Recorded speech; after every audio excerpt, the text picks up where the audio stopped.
Hola jóvenes, esta vez vamos a hablar acerca de los regímenes posrevolucionarios, pero prácticamente nos vamos a enfocar a las situaciones sociales e instituciones que se crearon después de la Revolución Mexicana. Bien, dentro de de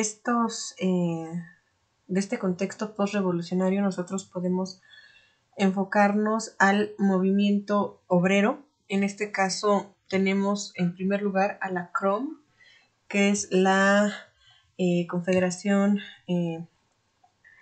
Regional de México. Esta es una confederación, o bueno, mejor dicho, es un organismo laboral que pretende centrarse en la defensa de los trabajadores. Va a contemplar a diversos sindicatos, pero este se puede decir que es el sindicato del gobierno, el autorizado por el gobierno y el que en un momento dado va a poder organizar las huelgas. También aquí es donde en un momento dado nosotros vamos a ver cómo el sindicalismo mexicano se empieza a involucrar tanto con el gobierno que ya deja de defender los intereses de los trabajadores. También se crea la Confederación General de Trabajadores, que es un organismo de ideología de izquierda eminentemente radical, es anarcosindicalista. ¿Qué significa la palabra anarcosindicalismo? Que sí va a agrupar a los trabajadores, pero sus manifestaciones usualmente van a ser más violentas, porque la ideología del anarquista es ir contra el sistema, pero desde la raíz. O sea, si el sistema no está funcionando, pues hay que quitarlo. Y para eso se pueden apoyar un poco de la violencia. También existe o se creó en su momento la Confederación Nacional Católica del Trabajo, que era un sindicato en el cual se podían agremiar los trabajadores católicos y que iban a defender, sí, las cuestiones de los trabajadores, pero enfocada también a prevalecer la, pues la fe católica. Esta Confederación Nacional Católica va a tener como antecedente el Rerum Novarum, que es una encíclica social, que es una encíclica, una carta, es decir, un documento que escribió en su momento el Papa León XIII. En esta encíclica prácticamente el Papa sí hace una crítica, dice que pues el capitalismo, el Estado liberal, el Estado en el que ya se estaban creando las fábricas, pues estaba dando un trato indigno a los obreros y hablaba de la desigualdad salarial. Sin embargo, por un lado los defendía, pero por el otro también pues les decía a los trabajadores, si quieres mejorar tu situación, trabaja. Es una encíclica social, sí, pero también es muy controvertida. O sea, primero te apapacho, primero te digo, sí, te están tratando mal, pero después te digo, échale ganas. Si quieres salir adelante, pues tienes que esforzarte. La CROM, la Confederación Regional de Obreros Mexicanos, no llegó a controlar a los sindicatos independientes, sí llegó a controlar a los que se estaban surgiendo a raíz de este organismo, y el no controlar a los sindicatos independientes pues también va a generar un conflicto con las autoridades estatales, porque les repito, la CROM podía controlar las huelgas, podía controlar quiénes sí se iban a huelga y quién no, pero un sindicato independiente no lo controlaba. Entonces sí se organizaban huelgas bastante interesantes. La CROM estaba fuertemente asociada con el gobierno a grado tal que pues prácticamente el gobierno podía decidir incluso quiénes iban a ser sus líderes. Hasta el momento sigue vigente, ha sido una asociación, bueno, se considera una asociación más fuerte del país. Sin embargo, se tiene el sindicato más poderoso de América Latina, ese lo tiene México, que es el Sindicato Nacional de Trabajadores del Estado. Una de las huelgas realizadas por un sindicato independiente es el movimiento inquilinario en Veracruz.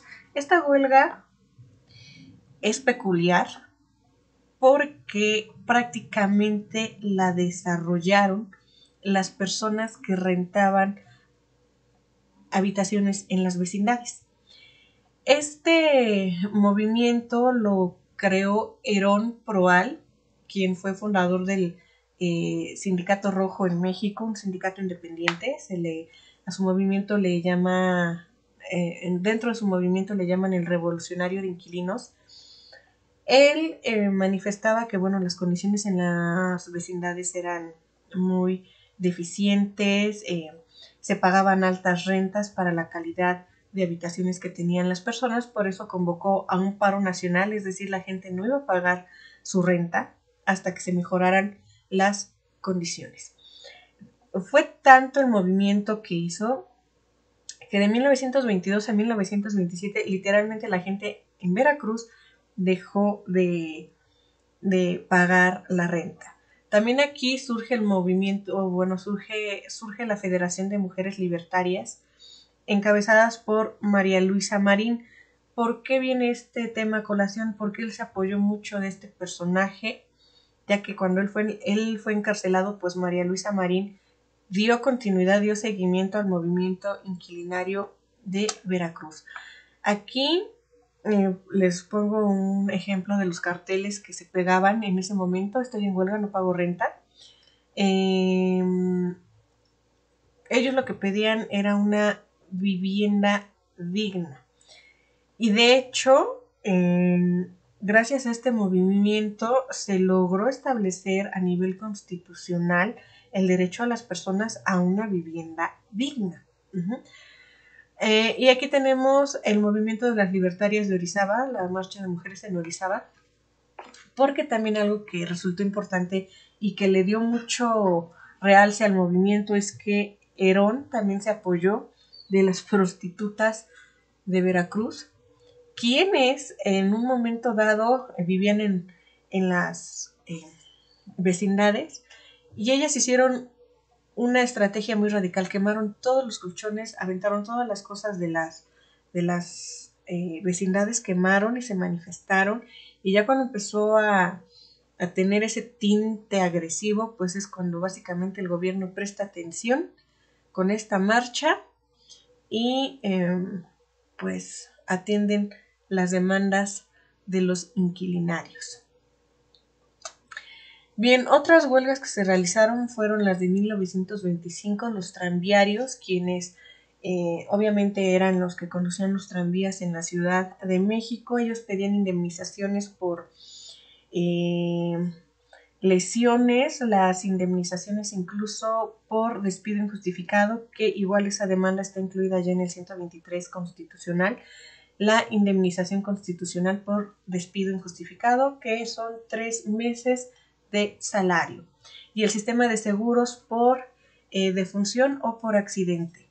También en estas fechas de 1926 a 1927 se dio la huelga del sindicato de ferrocarrileros, la cual fue disuelta con ayuda del ejército. También estaban peleando mejores prestaciones. De 1925 a 1926 también se dio la huelga de los trabajadores textiles de San Ángel, que era para proteger prácticamente a las costureras y costureros de la Ciudad de México. El resultado es que se crea el Sindicato de la Unión. Sin embargo, este gremio de textiles todavía sigue siendo uno de los más desprotegidos por el gobierno. También se realizaron diversas políticas educativas. Por ejemplo, se crearon las escuelas técnicas. También se fortalece mucho la educación rural. Se fortalece la escuela nocturna con educación especializada para adultos o para las personas que en un momento dado trabajaban y no podían acudir a las escuelas. También se realizaron campañas de higiene dentro de la población. También en esta época se da mucho lo que es el muralismo mexicano. Como una forma de educar a la población, se pinta dentro de las paredes de las instituciones de gobierno. Tenemos a los máximos representantes. Diego Rivera, aquí tenemos una de sus obras, que se llama Zapata, líder agrario. Este mural se encuentra en Nueva York. tenemos el mural del Padre Hidalgo de José Clemente Orozco. Este se encuentra en el Palacio de Gobierno de Jalisco. Y tenemos el mural de David Alfaro Siqueiros, del porfirismo a la revolución. Este se encuentra en el Palacio Legislativo en la Ciudad de México. Las instituciones creadas fueron el Archivo General de la Nación, el Departamento de la Cultura Indígena, la Escuela Normal de Maestros y también se crea el Servicio de Higiene Infantil. Una vez terminada la explicación, por favor realice la actividad de rúbrica y la actividad de libro. Nos vemos pronto.